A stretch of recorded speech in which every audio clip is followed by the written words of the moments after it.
Ces camions arrivent chargés de semences brutes produites par des agriculteurs multiplicateurs de semences.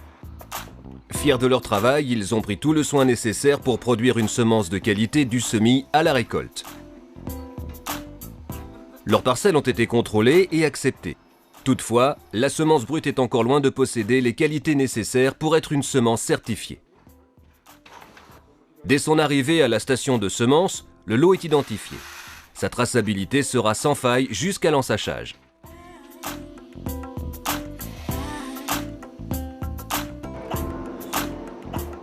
Dans un premier temps, le lot est stocké en cellules dans l'attente de son triage. L'échantillon prélevé dès la réception va être analysé. Dans ce laboratoire, la semence brute passe sur une chaîne de micro-triage pour déterminer la proportion des différents déchets afin de régler au mieux les appareils de la chaîne de triage. La microchaîne sépare le petit grain des graines rondes et des déchets légers de la semence.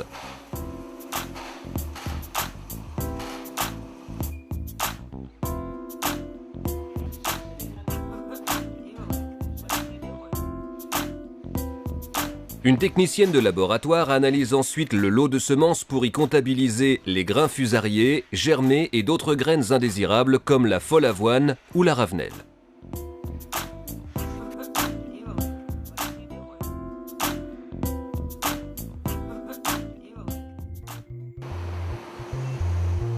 Les caractéristiques du lot à trier étant connues, les différentes machines peuvent être réglées au mieux.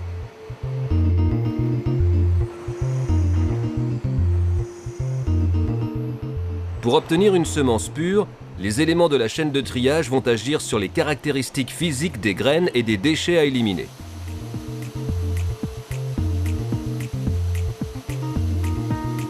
Elles vont utiliser les différences de volume et de poids pour éliminer les cailloux et les pailles.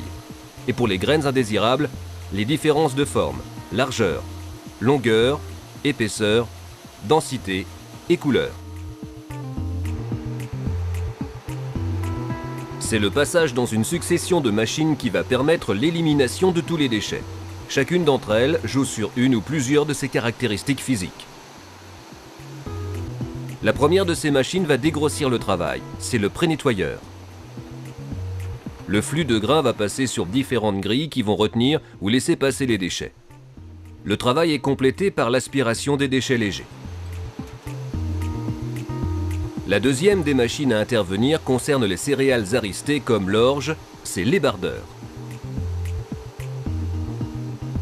Ensuite, la semence passe dans le nettoyeur séparateur sur une série de grilles.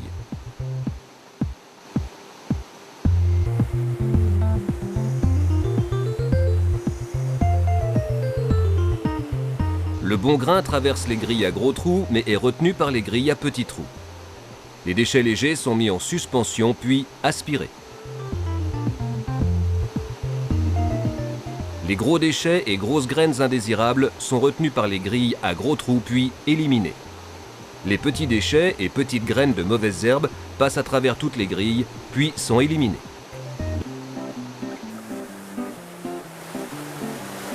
Là, j'ai pris l'échantillon des graines, des petites graines, le dessous de grille, des petites graines, même certaines sont entières, mais qui sont toutes petites, si vous remarquez bien. Ces déchets consistent à les retrouver après un passage à l'aspiration. Toutes ces graines sont entières, mais très légères, même malades, je dirais. Et on récupère quelques petites impuretés qui affinent notre triage. La semence passe ensuite dans les trieurs alvéolaires. Ils sont équipés de cages métalliques alvéolées. Certaines, en tournant, retiennent le bon grain et laissent les graines longues qui sont ensuite éliminées. D'autres, en tournant, entraînent les graines rondes qui sont ensuite éliminées.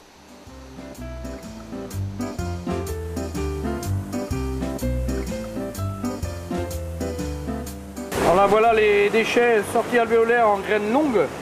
Vous voyez qu'on reste avec encore la balle du blé, là, qu'on appelle la glumelle, là. Voilà, les graines longues, hein, voilà, qui sont enlevées. Et aussi, on peut trouver de la folle avoine.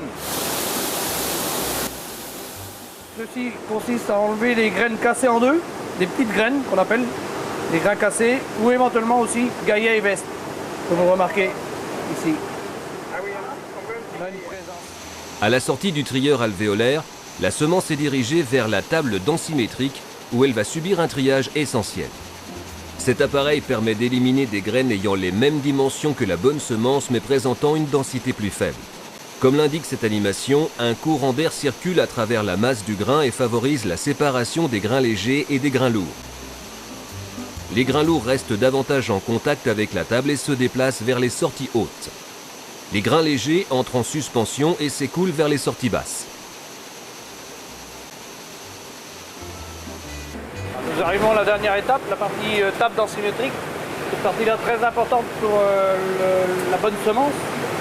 Il ne faut pas passer à travers. La table densimétrique consiste à enlever toutes les graines légères, malades, mal formées, etc. par sa vibration et aspiration. Dans certains cas, il peut être nécessaire de faire appel à une machine complémentaire, le trieur optique, comme nous l'explique ce technicien. L'intérêt du trieur optique pour les céréales, c'est de pouvoir trier les orges dans les blés, et le blé dans l'orge, le blé dur dans le blé tendre. Dans les avoines, on peut trier aussi l'orge, sortir l'orge. Enfin, tout ce qui a une couleur différente assez importante. Les graines passent une à une devant une caméra. Leur couleur différente provoque l'envoi d'un jet d'air comprimé. Ainsi, les sclérotes, les grains cassés, décolorés car malades ou échaudés et de couleurs différentes sont éliminés. Une fois la semence triée, un technicien prélève une série d'échantillons.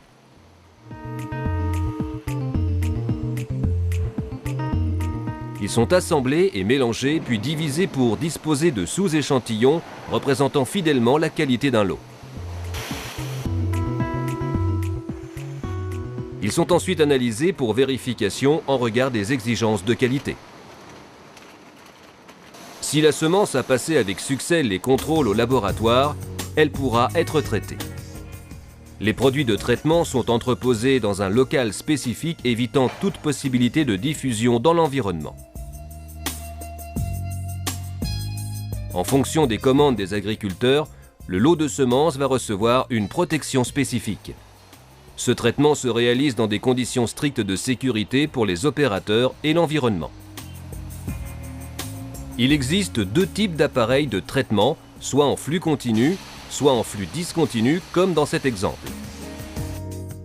Cette machine pèse une dose de grain qui reçoit alors un volume précis de produit de traitement sur une coupelle qui tourne à très grande vitesse.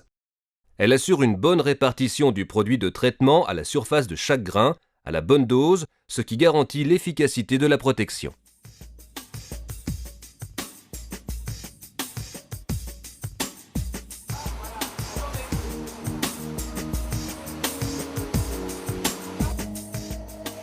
Chaque lot traité est une nouvelle fois analysé. Ici, une technicienne de laboratoire contrôle la pureté spécifique en vue de la certification.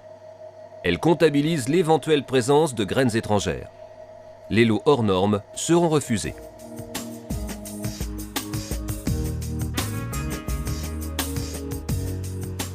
Pour protéger les agriculteurs, la profession a élaboré un cahier des charges relatif à l'émission de poussière.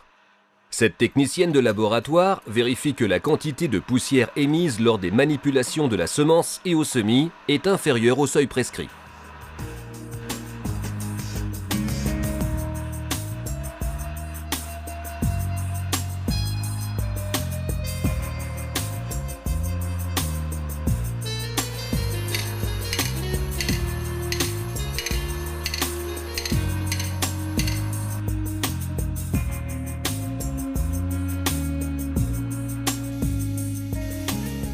Pour s'assurer que les semences traitées présentent une excellente faculté germinative, un nouveau contrôle de germination est effectué.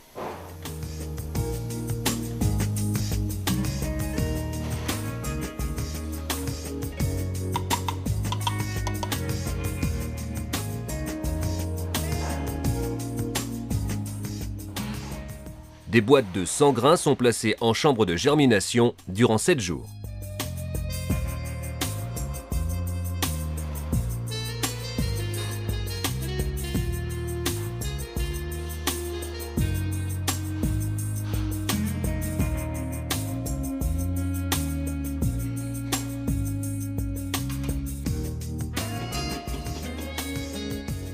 À l'issue de cette période, on dénombre les germes anormaux, les graines non germées ainsi que les grains malades.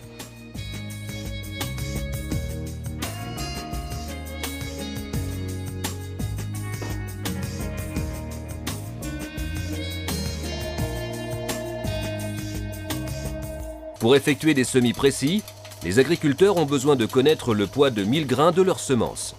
Cet appareil compte les grains un à un. Il permet de déterminer le poids de 1000 grains qui figurent sur les sacs ou les big bags.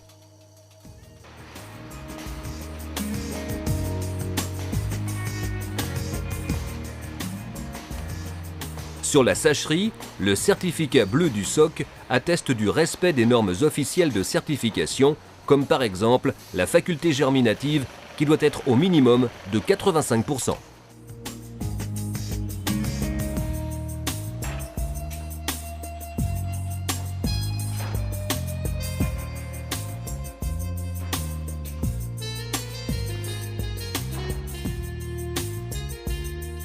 Un inspecteur du SOC contrôle régulièrement le travail de l'entreprise par des prélèvements sur les produits finis.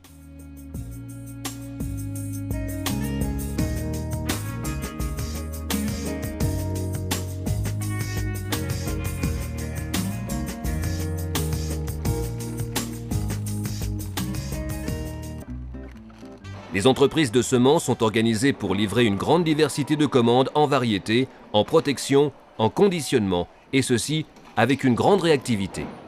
Ce processus industriel contrôlé, associé à la compétence des hommes, assure pour chaque campagne un approvisionnement en semences de qualité.